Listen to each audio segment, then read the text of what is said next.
So if you've been watching the channel for a while, or either of my channels that is, you'll see Bear Forest knives on there, have a really sweet emblem on there. USA made blades. Garrett over there does wonderful work. Really fan, especially of his handles, steel quality, and the options that come with them. But this one right here is a blade I've already reviewed, already talked about. Go ahead and watch that video. Put a lot of time into these reviews, guys. Actually, a considerable amount of time, not just in the editing process, but I mean in actually using the blade and seeing what I think of it. And this one really impressed me. I just think the contours of this blade, the way it functions, and the way I use a knife, this one was one of my favorites. I actually get to keep this one, which, yes, that's a perk. And some of you might think, well, that's why you really like the knife, is because you got to keep it. No, I could have moved it along. I could have sent it along. And actually I didn't. I kept it because I really do genuinely like this knife. Having XL size hands, it's so hard to find a small knife that fits really well. But this is the kind of quality that I've found, and he does excellent Kydex work. All of his sheaths that I've gotten from him have come in a Kydex sheath, and extremely high quality, exquisite work. He really does a nice job. But go ahead and watch that video if you want to see more of like recent blades that you could actually buy right now. I actually wanted to talk about something that you can't buy, and that's this blade right here. So this blade is a model that's no longer being produced. Again, the Kydex sheath is fantastic. I switched the pocket clip around because I actually like to carry it in a side pocket on the pair of pants I'm wearing right here. If you can see that.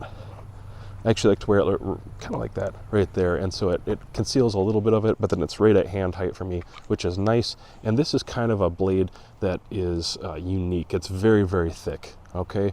Normally, that's not something I lean towards. I don't think a lot of Garrett's blades are overly thick or inappropriately thick for that matter, but this one is just something that you could really beat on and use hard, and a little bit of small amount of prying and that kind of thing. And it's just the contours of the blade are something I don't have and didn't have. I've done a small amount of work after basically dulling it down.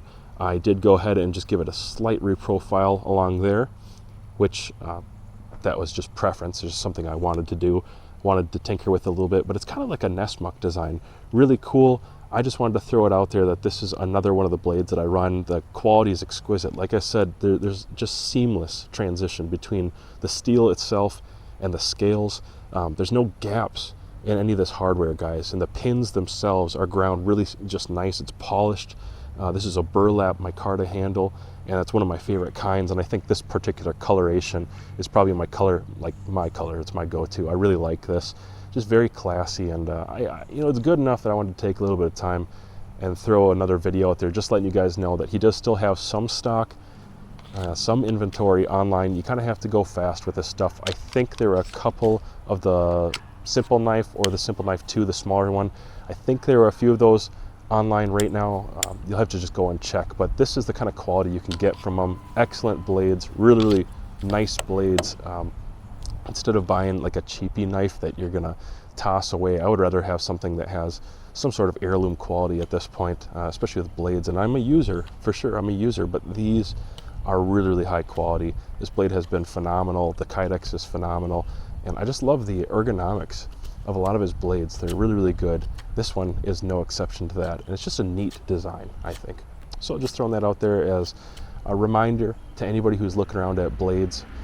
You could buy a lot of the production knives from companies that are already making millions, or support something that's made right here in the US.